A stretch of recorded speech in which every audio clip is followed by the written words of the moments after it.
So welcome to the Black Wealth Experience podcast. And today is going to be, I say this a lot, is that they're a special day because each of these has such a unique tone to it. It has, when we talk about generational wealth and we talk about what does it take to, start, and I've said this over and over again, to begin generational wealth or personal wealth, it starts with homeownership. And the reason I say that is because the homeownership is one of the fastest ways that you can start creating wealth for you and your family. And I have Art on today. And so, right before I get to Art, because he's got an amazing story, is just a reminder that we are having a Black Wealth Housing Summit. It is going to be on Juneteenth, which is June 19th this year. It is going to be at Cross Purpose. Cross Purpose is on the corner of Colorado and Martin Luther King Boulevard. It's right in the same parking lot as the AME Church. And if you know anything about Denver or Colorado, you know where that's at. So we want you to be there. It's 5:30, 7:30. We're going to feed you dinner, and we're going to hook you up with a realtor, a loan officer, a credit person, an insurance person, and then finally, a financial advisor. And so with that financial advisor, we want to make sure that you guys are getting everything in place, not only to get a home, but to be able to keep it and move forward with it as well. And so we want to put a plan together on that day. It's not going to be a comprehensive, this is what you do for the next 365 days. But we know that some of you guys don't know that you're ready, and we're going to get you into the house right away. Some of you might take 3 months, 6 months, 9 months, maybe even a year and a half to get in a home. But the goal is getting you in a home. And I've said this in every single one of these podcasts. If you're paying $2,000 a month rent, which a lot of you who are listening to this are at this point, you are paying $24,000 a year. If you stay in that apartment for 10 years, you've now paid $240,000 to that landlord. That is crazy, Art, when you think about how much money that we spend on rent and not even know it. Some of you guys are paying $3,000 a month. That's $360,000 a year, after 10 years. If you stay in that apartment for 20 years, that's $600,000 that over a 20-year period of time. And I know I talk to people all the time. I go to these apartment complex. I was even telling the story yesterday, Art, that I went there and somebody had a Mercedes and he had a Land Rover. He had both of them at the apartment, shoveling off snow sweeping off snow in the winter. I said, dude, have you ever thought about getting a house? And he says, I can't get a house. I don't have enough for a down payment. And I'm saying, so you got two $80,000 cars, and there's ways that myth of 20% down. I know Medina, and she was saying how she had put a something in her mind of how much she would take for her to buy a house. And there was years that went by where she was never able to engage because she had this arbitrary number in her mind that said that she had to have this house. And so you want to make sure you come to the summit. You want to be there. And so with that, I have Art Williams on. And so Art Williams and I have been friends for several years now, and just been able to really kind of talk about the city. He ran an organization here in Denver called Issachar for a while, which is a leadership development in an urban setting here in the Denver area. And now he's out in Arizona now, and he's snuck out to the sun, but he is a Denver native. You notice that he has a Nuggets hat on today. Come on. So we love it.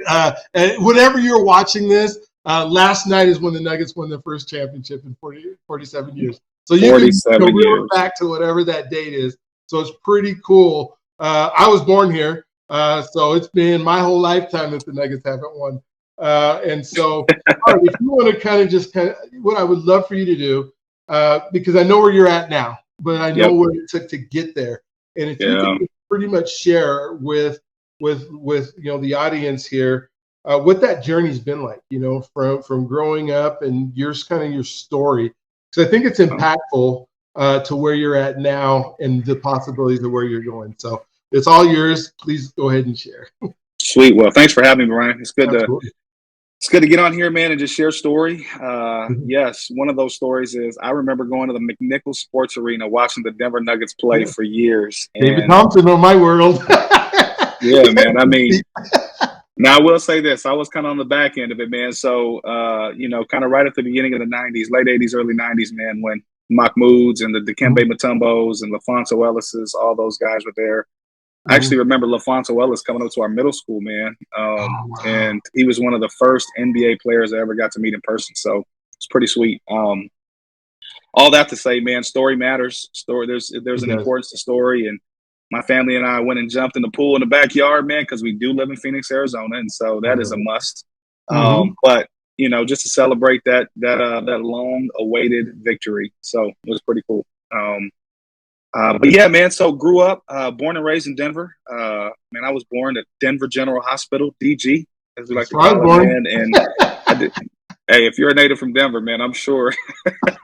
Native and black, right? You're born in Denver. Yeah, mostly everybody is born in DG. So, but you know, I kind of grew up in a 5-mile radius of DG, man, pretty much my whole life. And so, you can think back to, you know, the early years of the 80s and mid 80s and early 90s, where most of downtown Denver was pretty much Black and Latino folks, man, who were, if not everybody, mostly all of us were renters, right? And so living in the only place that we can afford in the entire city. And so I remember my story kind of starting in that place, man, of not really knowing what it meant to own, right? And moving from, you know, community to community just to, you know, be able to stay above water. And so I think growing up, you know, I can't remember anybody in my entire family, man, that were homeowners. And so now I will say most folks did an amazing job of taking care and providing for the home that they were in, right? But,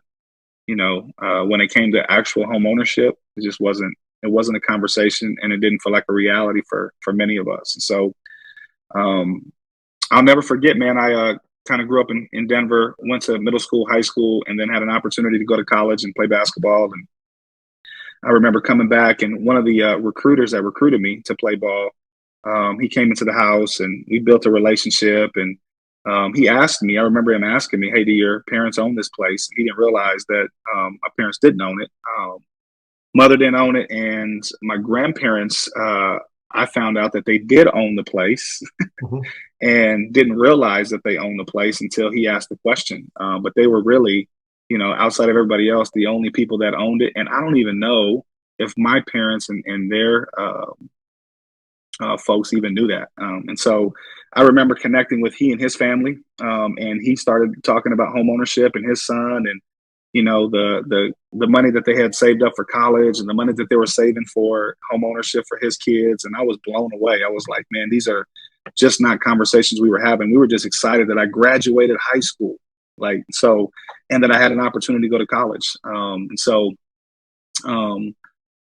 that conversation kind of opened up a little bit more to what homeownership looked like for me. It wasn't until I graduated college and then met a friend of mine who, I don't know if you guys know, a gentleman by the name of Albus Brooks, but he was fortunate enough to buy his first place, man. He and I moved in together at a place over in kind of the Montbello community, man, to first start doing ministry there. And that really started to kind of, that conversation with the recruiter I had, and then that relationship with AB, man, really started to open my eyes to possibilities and opportunities. And so we lived together for about 2 years.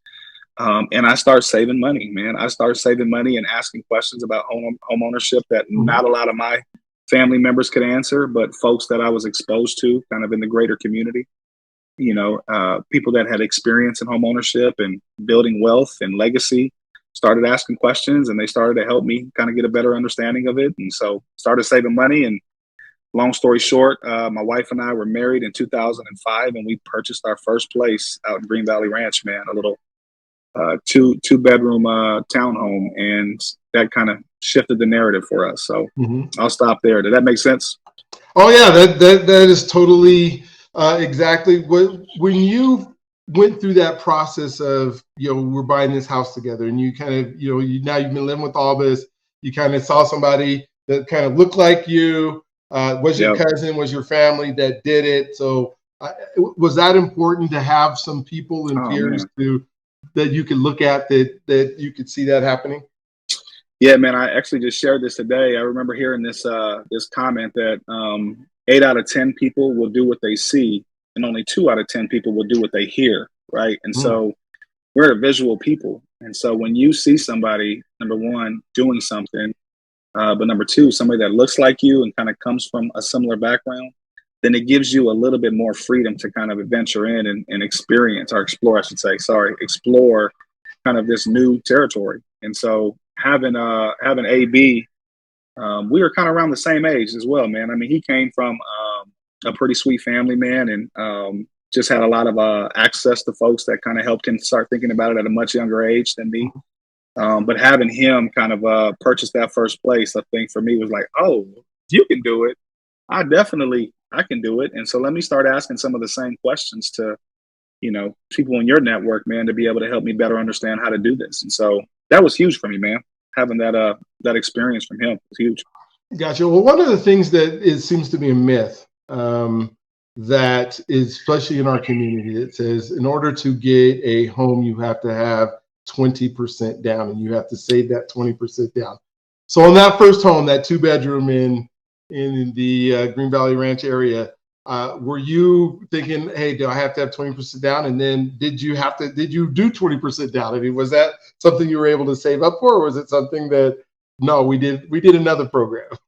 Yeah, we definitely did another program. 2 years there was no way I was going to save up, just getting out of college and starting a career. There was no way I was going to save up a down payment of 20%. But there was kind of like these first time home buyer programs and stuff that I just didn't know about. And so I remember a couple of my guys, man, they said, hey, man, go into some of these home builders, and they're offering all these incentives, right? And they may offer some first time home ownership incentives. And so we kind of just went in to look at a place, and I remember meeting with this lady, and she said, we got like $15,000 to $20,000 to cover closing costs, and there's these first time buyer opportunities for you. And so I remember walking away. I think I put down like $2,000 to get into the place, and so I was able to save up $2,000. But I'm like, going to that model home, I wasn't thinking it was gonna only cost me $2,000. I was thinking it was gonna cost me $50,000. And so walking out of there with a deal in place was kind of a bittersweet. Like, did we just do that? Like, did that really just happen? So yeah, I definitely thought I was going to have to save up more money, but there was other programs that allowed me to take advantage of some pretty unique opportunities. Well, and that's so cool that you said, because you think of now, the person I just talked to, Stephen Tillman, was just saying that he's closing today on a house where a person only has to bring $2,000.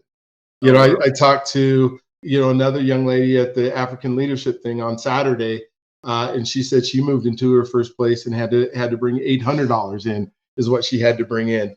And then you think about an apartment, right? And so if you're paying $2,000 a month for an apartment, you're not coming in with $2,000. You're coming in with the $2,000 for that first month plus another $1,000, and then there's no ownership, right? Where we say like your interest is 100% in an apartment, where there's a rate that you're going in, so you're able to get in. What knowing that you now own a home, what opportunities do you think evolve from that kind of change maybe this the way you're thinking, or your ability to have access to other things because you now had a home, or there's some things that happen in your life that you go, okay, now we have a home, this other world just opened up. Do you believe that kind of happened? Or Absolutely. Yeah, I think this whole other world of building legacy, right? It changed the way we start thinking about, my wife and I were just married. And so it changed our conversation about what it meant to start building a significant savings for our kids and planning for an additional home, right? And so it didn't take about 2 months where I'm like, hey, if we're going to start having kids and building a family, this place is going to get too small really fast, right? It's only a 2-bedroom home. And so it opened up a lot of new opportunities and conversations about what's next. Up until that point, I will say this, growing up in kind of the context I grew up in, you didn't think about a whole lot of what was going to happen in the future. You just thought about what was happening today. And you were trying to do your best to keep your head above water. And so once that opportunity kind of opened up itself, it expanded our thought process of opportunities that were out there that we may have never thought about before. And so it also gave access, man, to a different group of folks, man, that were thinking that way. And so I remember going to this is probably back in 2005. But I remember going to this like homeowners association owners kind of conversation, and Mm-hmm. they're talking about all these improvements on the houses and what they would like to be, do around the neighborhood, and then that expanded to the community of Green Valley Ranch as a whole, and even what it meant connected to Denver. And I'm like, okay, these conversations are way above, anything that I've ever thought about. And so it definitely expanded me into communities and relationships, man, of folks that were thinking about not only their own personal home, but the entire city. So that was a big shift for me. So, you move into the house, sometimes we think this is the place, this is where we're going to live. You already had, a couple months later, you're going, we're going to have kids, we're going to have to expand. How long were you in your spot before you moved into your next home? And what were those thought processes? Did that first house help you to be able to move in to the next house, as a stepping stone? Man, so yeah, crazy enough, this is where the story takes a little bit of a twist, right? Because we purchased our home in 2005. I told you the first 2 months we started thinking about, okay, what's next? My wife did get pregnant mid-year 2000 or late year 2006. And so we're like, okay, here it goes. We're going to rent out this property and we're going to go purchase another property, which we did. And then the market kind of fell out, right? Middle of 2007. And so unfortunately, the folks that we had moved in to rent the place out, man, could no longer rent the place out. And so I was trying to carry 2 different mortgages, which there was no way. I stepped in to serve as doing youth ministry, man, and serving in kind of the nonprofit world. And so there was no way I was going to be able to cover, 2 different notes. And so for us, the story shifted because within 3 years of buying our first place, we went back to becoming renters, which was a super bummer. But here's the cool thing about it. Going into becoming a renter, we put a plan together. We had access to people that were going to help us rebuild and put a plan together to reestablish ourselves, which ended up taking us about 2.5 years until we were able to purchase our next home. And so that was kind of eye-opening for us, man, because, I don't know if anybody can predict what was going to happen in kind of the housing crash, right? But it did help us think a little bit more about how we plan for our future. And I was encouraged that if we did it once, we can do it again. And so even though we went through this crazy crash of the housing market, I was not discouraged. I mean, a little bummed, obviously, man, because we thought we were taking some steps. And then to kind of come back to the ground that, after that happened, at least there was an opportunity for us now to say, well, we did it once, so let's go do it again, and let's put a plan together and let's execute. And so, you still there? Oh no.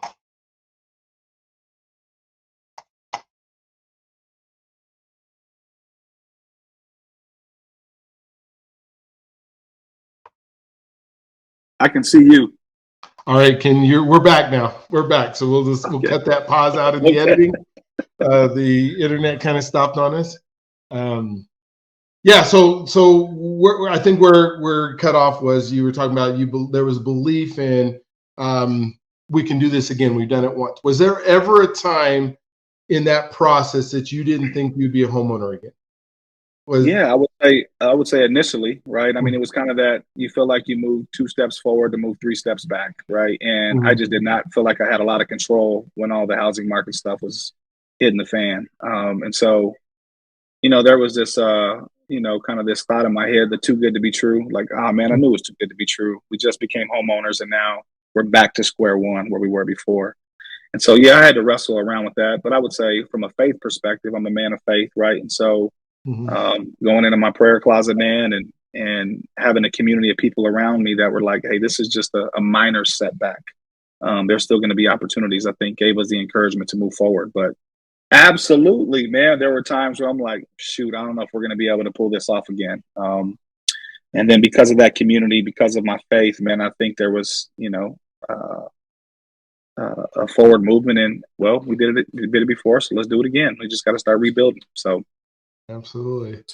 So now let's move ahead one more time. So now you move we're able to get this next house. What was that like moving into, hey, we're back in this again? I obviously you got to be pretty happy that Yeah. we're no longer renting again. Yeah. Kind of just move us forward on the story there. What Well, began to happen or happened at this next one? So. yeah, I mean, we start dreaming big. You know, we're like, okay, you know, we got kids now, and so we have a family, and now we know what we want. We watched way too much HGTV. Let me just say that because we bought a fixer-upper. Okay. When we moved into this new place, I took like a baggie of tools, like one screwdriver, 3 bolts, and I don't even know what else is in the baggie, man. But that turned into a you know, kind of a full garage of tools, man. And my wife and I start building. And so it was exciting to have an opportunity to own our own home again and make our own kind of build our own footprint and what it was going to be. And so my girls, you know, for a brief time there, they didn't really know what was going on. And so I think our girls have always felt like, you know, these are just our homes. We own them. They didn't kind of know the gaps, but that next home that we bought was where we start building a lot of memories and start creating together. So, yeah, it was pretty sweet. Gotcha. And so, you know, one of the concerns, you know, you're talking about a fixer upper is, you know, if I move into this house, you know, when you're renting, you can just call the landlord, right? And they're going to come fix it. I mean, you're paying for it, you know, in the rent because they're going to raise the rent if it's too much, right? But at the same time, that's just somebody to call. Now you're in your own place, you're in a fixer-upper, there's things that go wrong. What was that like? Not, you know, you're calling your own repair person. Walk me through some of that you did. Yeah, well, here's the beauty of living and growing up where I grew up and having folks that had to learn how to fix things, right? I had a lot of people to call up and say, can you come help me? Can you come help me learn? Now, I wouldn't say the learning process is hard. Nobody likes to go through the process of learning something new because it's challenging. I mean, stretching, right? But we had to learn new things, man. Like we had to learn our whole sprinkler system. We had to learn plumbing in the house. We had to learn roofing. We had to learn, you know, where load-bearing walls were. Like we just had to learn a whole bunch of stuff, man, that we never had to think about before. And so it took some time for us to learn those things and to ask questions. You know, one thing I would say as an encouragement would be ask questions. You know, don't pretend you do know, whether it's buying a home or building a home, ask questions. And I think the right people will help you figure out what to do next. So it was a learning process, a learning journey. It was challenging, but the rewards on the back end were extraordinary. So. Yeah. So how long did you live in this house, the second one that you purchased? How long? We were there for 8 years. 8 years. Okay. I think we were there 8 or 9 years. All right. So there's memories, there's a learning process, but at the same time, while you're living and you're going through and you're fixing up, we have almost a little bit of a boom in the market, right? So, you know, the prices that things were continue to go up. I mean, if we look at real estate over the last, you know, 70 years, it's averaged 4%, but the last, you know, several years, it's been even going up at these even greater rates.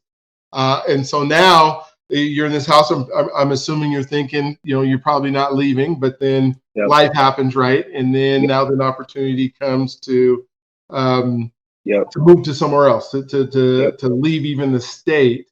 And then you look at, okay, so if we're going to leave the state, what opportunities by being a homeowner does that now afford me when we move to, you know, out of state to another place? And kind of talk about that part of the journey. You know, now what does that look like? You've done your due diligence, you're working hard, you got your house, but now you got to move. Yeah, you know, I would say when we bought the place, we thought we were going to be there it was a forever home, right? And so that's why we went through the learning journey, the learning process. That's why we bought a fixer-upper so we could, you know, make it our own place. You know, it's a footprint designed after us and our family as we grew into it. And then as we're kind of going down, you know, there was obviously life happens and some cool opportunities presented itself for us to make a move down to Phoenix. And we were in a place where we felt like God was saying, do it, man, and kind of blessed it and ordained it for it to happen. And so when we turned around and we look at all the things we invested in that place, we were about to reap a pretty significant benefit.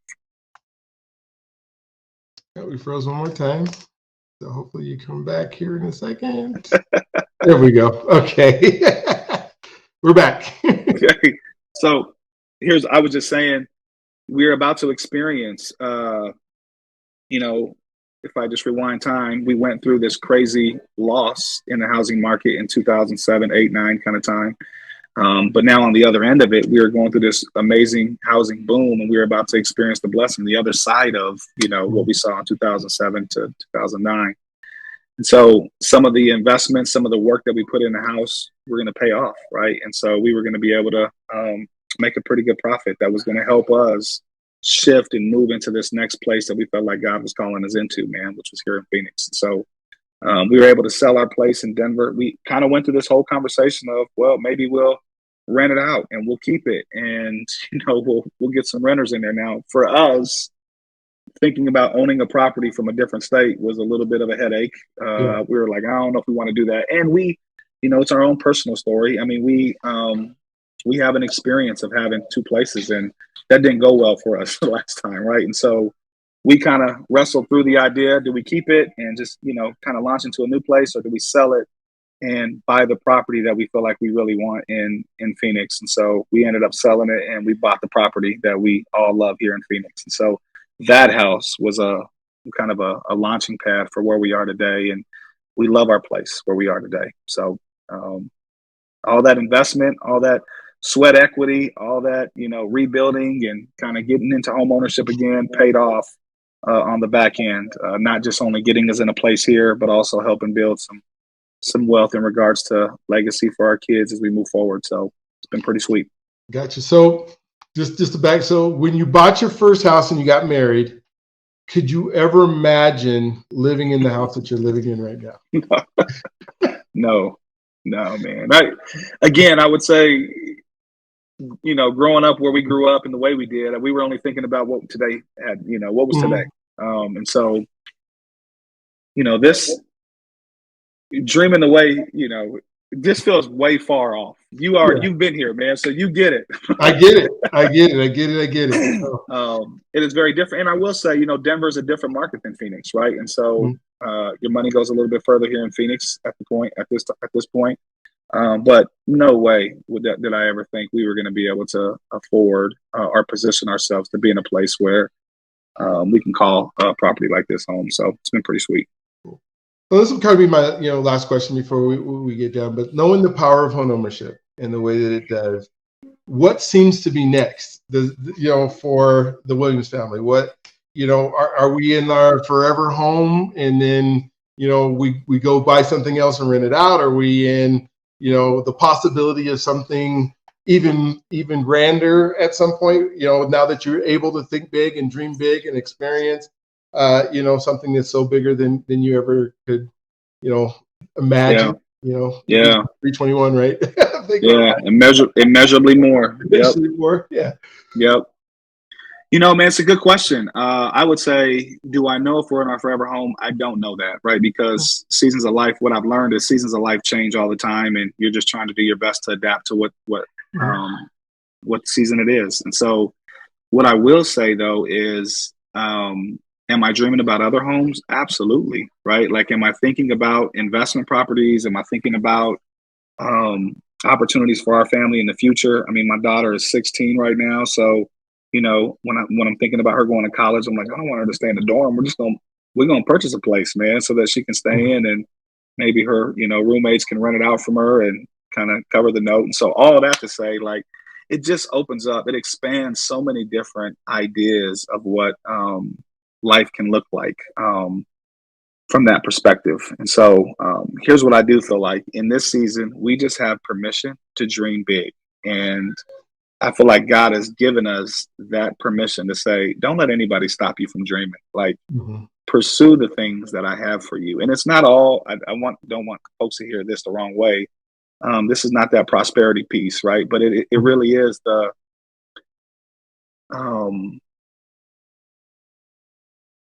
being okay with dreaming about the things that you feel like God has placed on your heart, man. And so, yes, we are thinking about, one day my wife and I will, hopefully, God willing, get old, and we'll be able to buy a place out on the water somewhere. And so, all those opportunities, maybe it's, having a place in a different country, or a couple places in a different country. And so, I mean, we are just we're writing down kind of some dreams and seeing what God would do with it. But we are not limited to what we see that's in front of us. And so through this experience, we've been given an opportunity to dream big and trust God in it, man. So yeah, we'll see.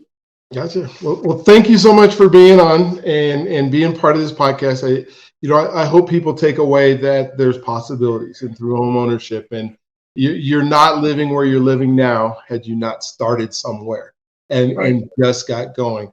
The goal again is to get into a house. We're having the Black Wealth Housing Summit on Juneteenth. If this goes beyond and you're listening to this after, please still go on to the website, the blackwealthexperience.org. Go to that website. There'll still be an RSVP. There'll still be a way for us to make sure that we put a plan together for you, because the goal is getting started. And you don't have to start. We've seen in some of these podcasts, it doesn't have to be you're starting when you're in your 20s. It could be you're starting in your 50s or 60s. But you get started because life just seems to have something else for you when homeownership is involved. And so you've been tremendous. I'll let you, close it out with anything that you would like to share with anybody. But absolutely appreciate you being on and making a difference and an impact in people's lives the way that you do. Well, thanks, Brian. And I will say this, man, just a kudos to you. So Brian was he's our mortgage lender to help us move out here to Phoenix. And so working with him was great. But I would say most folks don't realize this, Brian. Most folks don't realize that there's a lot more access and opportunity than I think they realize. And most people are held back by a lack of a plan, right? And so, and we live in this generation where it's like, what's the quick ROI? What's the quick return on investment, right? How do I get there the quickest? Sometimes it takes a little bit longer. Our story was a little bit unique because there was a space in between our whole journey here, man, where we had to, kind of redevelop and rebuild. And so, but having a plan and having people around you that can help you get there will help, and you'll get there. And so, I would encourage folks that listen to this. I'm like, man, just dream big. You have permission. And if you have a plan to help you get there, and people like Brian and others that'll help you get there, I would say you're on your way. And so, we are in a much different spot because of it. So bless y'all. Well, thank you. And I just want you guys to know you can do this. You deserve this, and let us help you make it happen. So you guys have a wonderful, awesome, incredible, awestruck day, and we will look forward to seeing you on the next podcast. Well, thank you for tuning into our podcast today. It has been a fantastic opportunity for us to show you exactly what we're trying to do in the community. And that is to help people to make sure that they have the ability to realize home ownership. And so my name is Brian Arnold. I am a lender. I'm with City First Financial. And so if you have questions, I'm not doing this podcast so that we can, rush all the business over to City First Financial. I'm doing this podcast so that we can make sure that you are taken care of, that you have a real estate agent, that you have a loan officer, that you have a credit repair person, that you have an insurance person, that you have a financial advisor, all working with you towards making